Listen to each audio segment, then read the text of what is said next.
따님은 1년 정도 남았습니다. 준비하셔야 합니다.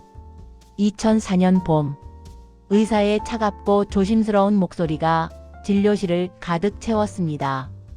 5살 딸의 작은 손을 잡고 있던 나는 그 자리에 얼어붙었습니다. 1년, 그 짧은 시간이 우리에게 남은 전부라니. 하지만 지금 2024년, 딸은 25살이 되었습니다. 의사가 말한 1년을 20배나 넘긴 시간. 이것은 불치병 딸과 함께 기적 같은 20년을 살아온 한 엄마의 이야기입니다. 오늘 이야기를 시작하기 전에 구독과 좋아요 부탁드립니다. 여러분의 작은 관심이 더 많은 진솔한 이야기를 전하는데 큰 힘이 됩니다. 이름은 김미경. 1970년생. 올해 54살입니다. 1999년 10월, 딸 서윤이가 태어났습니다. 3.2kg의 건강한 아기. 첫 아이였습니다. 이렇게 예쁜 아기가 내 딸이라니. 세상을 다 가진 기분이었습니다. 서윤이는 잘 자랐습니다. 100일 돌. 모든 것이 순조로웠습니다. 하지만 2돌이 지나면서 이상한 점들이 나타났습니다. 또래 아이들은 뛰어다니는데 서윤이는 잘 넘어졌습니다. 계단을 오르기 힘들어 했습니다. 아직 어려서 그런가 보다. 처음에는 대수롭지 않게 여겼습니다. 하지만 증상은 점점 심해졌습니다. 3살이 되었을 때 병원에 갔습니다. 여러 검사를 받았습니다. 혈액 검사, 근전도 검사, 조직 검사.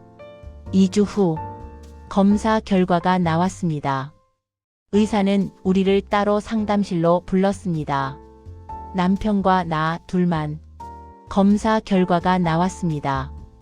의사의 표정이 무거웠습니다.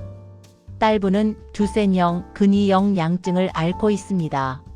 그게 무슨 병인가요? 의사가 설명했습니다. 근육이 점점 약해지는 병. 유전성 질환. 현재 치료법이 없는 병. 얼마나 사나요? 떨리는 목소리로 물었습니다. 보통 10대 후반에서 20대 초반. 세상이 무너졌습니다. 하지만 최선을 다하겠습니다. 의사가 덧붙였습니다. 물리치료와 재활치료로 진행을 늦출 수 있습니다. 병원을 나오는 길. 남편은 아무 말도 하지 않았습니다. 나도 아무 말도 할 수 없었습니다. 집에 돌아와 서윤이를 봤습니다. TV를 보며 웃고 있는 딸. 엄마. 나를 보자 달려왔습니다. 그 모습에 눈물이 쏟아졌습니다. 이 아이가 얼마 못 산다니. 그날 밤 남편과 이야기했습니다. 우리 뭘 할 수 있을까? 모르겠어. 하지만 최선을 다해야지. 그래.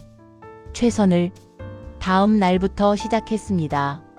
재활치료. 주 3회 병원에 갔습니다. 물리치료, 작업치료. 서윤이는 힘들어했지만 잘 따라왔습니다. 엄마, 이거 하면 나아져요? 응, 좋아질 거야. 거짓말이었습니다. 좋아지는 게 아니라 나빠지는 속도를 늦추는 것뿐. 2004년, 서윤이가 5살이 되었습니다. 증상은 더 심해졌습니다. 이제 혼자 계단을 오르지 못했습니다. 자주 넘어졌습니다. 봄에 정밀 검사를 다시 받았습니다. 병의 진행이 예상보다 빨랐습니다. 심장과 폐에도 영향을 미치기 시작했습니다. 의사가 조심스럽게 말했습니다. 준비하셔야 할 것 같습니다. 무슨 준비요? 따님은 1년 정도 남았습니다. 1년. 그 짧은 시간. 집으로 돌아오는 차 안. 서윤이는 잠들어 있었습니다. 창밖을 보며 생각했습니다. 1년 안에 이 아이를 보내야 한다니. 하지만 곧 다짐했습니다. 1년이든 10년이든 하루라도 더 함께 하자. 그리고 그 시간을 최대한 행복하게. 남은 시간을 의미 있게 보내기로 했습니다. 매일 서윤이와 산책했습니다. 휠체어를 밀고 공원을 돌았습니다. 꽃을 보고 새소리를 들었습니다. 매일 밤 책을 읽어줬습니다. 동화책, 그림책. 서윤이는 이야기 듣는 것을 좋아했습니다. 주말에는 특별한 것을 했습니다. 동물원, 놀이공원, 박물관. 갈 수 있는 곳은 다 갔습니다. 사진을 많이 찍었습니다. 추억을 남기고 싶었습니다. 서윤이가 떠난 후 그 사진들을 보며 기억하고 싶었습니다. 1년이 지났습니다. 2005년 서윤이는 6살이 되었습니다. 의사가 말한 1년이 지났지만 서윤이는 여전히 웃고 있었습니다. 기적이네요. 담당 의사가 말했습니다. 하지만 조심하셔야 합니다. 언제든 악화될 수 있습니다. 또 1년이 지났습니다. 2006년 7살 초등학교에 입학했습니다. 특수학급에 배정되었습니다. 휠체어를 타고 학교에 다녔습니다. 나는 매일 학교에 데려다주고 데려왔습니다. 서윤이는 학교가 좋았습니다. 친구들도 생겼습니다. 엄마, 오늘 친구랑 놀았어요. 그 말을 들으면 가슴이 뭉클했습니다. 하지만 힘든 순간도 많았습니다. 2008년 9살 서윤이는 더 이상 팔을 들 수 없게 되었습니다. 밥을 먹일 때, 얼굴을 닦을 때, 머리를 빗길 때 모든 것을 도와줘야 했습니다. 밤에는 자세를 수시로 바꿔줘야 했습니다. 욕창이 생기지 않도록 이 시간마다 일어나 서윤이를 뒤집어 줬습니다. 제대로 잠을 잔 적이 없었습니다. 남편은 생계를 위해 일해야 했습니다. 간병은 온전히 내 몫이었습니다. 힘들었습니다. 몸도 마음도. 2010년 11살 호흡이 약해졌습니다. 인공호흡기를 사용하기 시작했습니다. 밤에는 기계 소리가 계속 들렸습니다. 가끔 호흡 곤란이 왔습니다. 응급실에 몇 번이고 실려갔습니다. 이번엔 정말 안 되는 건가? 그럴 때마다 두려웠습니다. 하지만 서윤이는 버텼습니다. 놀라운 생명력이었습니다.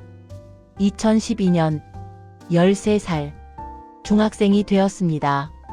학교는 계속 다녔습니다. 교육받을 권리가 있었습니다. 그리고 서윤이는 배우는 것을 좋아했습니다. 몸은 약했지만 머리는 멀쩡했습니다. 오히려 또래보다 똑똑했습니다. 책을 많이 읽었고 생각이 깊었습니다. 어느 날 서윤이가 물었습니다. 엄마, 나 왜 이렇게 태어났어요? 글쎄, 엄마도 모르겠어. 나 때문에 엄마 힘들죠? 가슴이 찢어졌습니다.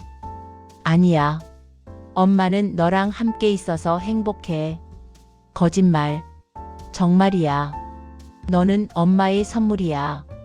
서윤이가 웃었습니다. 엄마도 나한테 선물이에요. 2015년 16살 고등학생이 되었습니다.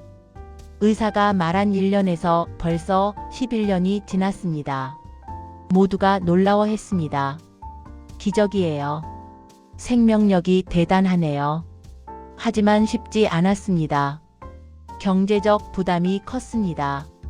의료비, 재활치료비, 간병용품비, 한 달에 수백만 원이 들어갔습니다. 남편 혼자 버는 돈으로는 부족했습니다. 빚이 생겼습니다. 친척들에게 돈을 빌렸습니다. 나도 일을 하고 싶었습니다. 하지만 서윤이를 혼자 둘 수 없었습니다. 24시간 간병이 필요했습니다. 정부 지원도 받았습니다. 장애인 연금, 의료비 지원. 하지만 턱없이 부족했습니다. 몸도 한계였습니다. 허리가 아팠습니다. 서윤이를 안고 옮기면서 디스크가 왔습니다. 무릎도 아팠습니다. 손목 터널 증후군도 왔습니다. 하지만 쉴 수 없었습니다. 서윤이가 필요로 했습니다. 정신적으로도 힘들었습니다. 친구들은 다 떠났습니다. 이해해. 바쁘지? 하지만 이해되지 않았습니다. 사회와 단절된 느낌. 집과 병원만 오갔습니다. 20년 동안 가끔 생각했습니다. 내 인생은 뭐지? 나는 누구지? 하지만 그럴 때마다 서윤이를 봤습니다. 그리고 깨달았습니다. 이게 내 인생이야. 나는 서윤이 엄마야. 2018년 19살 성인이 되었습니다. 성인식을 했습니다. 집에서 작은 파티, 장미꽃을 선물했습니다. 서윤아, 어른 됐어. 축하해. 고마워요, 엄마. 여기까지 올 수 있게 해줘서. 무슨 소리야. 내가 잘 버텨준 거지. 그날 밤 서윤이가 말했습니다. 엄마, 나 걱정 안 해도 돼요. 응? 나 죽어도 괜찮아요. 충분히 살았어요. 소스라치게 놀랐습니다. 무슨 소리야. 오래오래 살아야지. 하하, 알았어요. 그럼 더 살게요. 하지만 서윤이는 알고 있었습니다. 자신의 시간이 얼마 남지 않았다는 것을. 2020년 21살 코로나가 터졌습니다. 서윤이에게는 치명적이었습니다. 면역력이 약했습니다. 감염되면 살 수 없었습니다. 완전히 집에만 있었습니다. 학교도 못 갔습니다. 재활치료도 중단되었습니다. 힘든 시기였습니다. 하지만 함께 있는 시간이 늘었습니다. 매일 이야기를 나눴습니다. 인생에 대해, 꿈에 대해, 사랑에 대해. 서윤이가 말했습니다. 엄마, 나도 사랑해보고 싶었어요. 그래? 응. 좋아하는 사람도 생기고 데이트도 하고. 가슴이 아팠습니다. 서윤이가 경험하지 못한 것들. 미안해. 왜요? 엄마 잘못 아닌데. 엄마가 건강하게 낳지 못해서. 엄마, 그런 소리 하지 마요. 나는 행복했어요. 정말? 정말이에요. 엄마 덕분에 많은 걸 경험했어요. 그래. 다행이다. 2022년 23살 건강이 더 악화되었습니다. 심장이 약해졌습니다. 신장 기능도 떨어졌습니다. 의사가 말했습니다. 이제 정말 준비하셔야 할 것 같습니다. 처음 들었던 그 말. 18년 전에도 들었던 그 말. 하지만 이번에는 달랐습니다. 서윤이의 몸이 정말 한계에 다다랐습니다. 호스피스 병동으로 옮겼습니다. 병실에서 서윤이와 많은 이야기를 나눴습니다. 엄마, 나 태어나길 잘했죠? 물론이지. 엄마한테 짐이 아니었어요. 절대 아니야. 너는 선물이었어. 20년 동안 고마웠어요. 나도 고마워. 함께 해줘서. 엄마, 다음 생에는 건강하게 태어날게요. 그래. 그럼 엄마가 또 내 엄마 할게. 약속이에요. 약속. 2023년 봄. 서윤이는 조용히 눈을 감았습니다. 24. 의사가 말한 1년에서 19년을 더 산 기적. 장례식은 조용히 치렀습니다. 많은 사람이 왔습니다. 학교 선생님들, 재활치료사들, 친척들. 대단한 아이였어요. 정말 용감했어요. 어머니도 수고 많으셨어요. 서윤이를 보내고. 집은 너무 조용했습니다. 인공호흡기 소리도, 서윤이 웃음소리도 없었습니다. 서윤이 방은 그대로 두었습니다. 가끔 들어가 앉아 있습니다. 서윤이가 좋아하던 인형, 책, 사진들. 슬픕니다. 많이 슬픕니다. 하지만 후회는 없습니다. 20년. 서윤이와 함께한 20년. 힘들었습니다. 몸도 마음도 너무 힘들었습니다. 수없이 울었고 수없이 쓰러졌습니다. 하지만 행복했습니다. 서윤이의 웃음. 엄마 사랑해요. 그 한마디. 그것이 나를 버티게 했습니다. 20년간 간병하며 배운 것들. 첫째, 사랑의 의미. 진짜 사랑은 조건이 없습니다. 건강하든 아프든 사랑은 변하지 않습니다. 둘째, 생명의 소중함. 하루하루가 선물입니다. 당연한 것은 없습니다. 셋째, 강인함. 나는 내가 생각했던 것보다 강했습니다. 사랑하는 사람을 위해서라면 인간은 무한히 강해질 수 있습니다. 넷째, 행복의 기준. 행복은 거창한 것이 아닙니다. 함께 있는 것, 그것만으로도 행복입니다. 다섯째, 후회 없는 삶. 최선을 다했습니다. 그래서 후회가 없습니다. 이제 2024년, 서윤이를 떠나보낸 지 1년이 지났습니다. 여전히 그립습니다. 매일 그립습니다.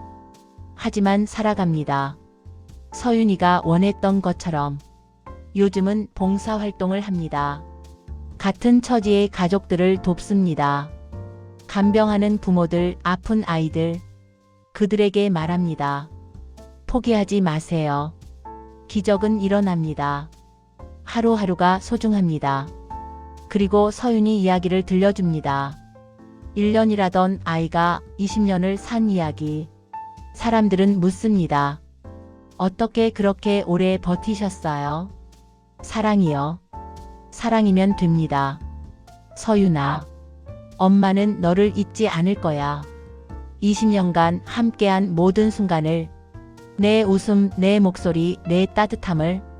힘들었지만 행복했어. 다시 태어나도 너희 엄마가 되고 싶어. 사랑한다, 내 딸. 하늘에서 편히 쉬렴. 그리고 언젠가 우리 다시 만나자. 그때는 건강한 모습으로 함께 뛰어놀자. 기다릴게. 지금까지 삶의 고백이었습니다. 이 이야기가 지금 힘든 시간을 보내고 계신 모든 보호자 분들께, 그리고 사랑하는 사람을 간병하고 계신 모든 분들께 작은 위로가 되기를 바랍니다. 사랑은 기적을 만듭니다. 포기하지 마세요. 하루하루가 선물입니다. 구독과 좋아요, 알림 설정 부탁드립니다. 여러분의 응원이 더 많은 진솔한 이야기를 전하는데 큰 힘이 됩니다. 오늘도 사랑하는 사람과 함께하는 시간을 소중히 여기시기를 바랍니다. 감사합니다.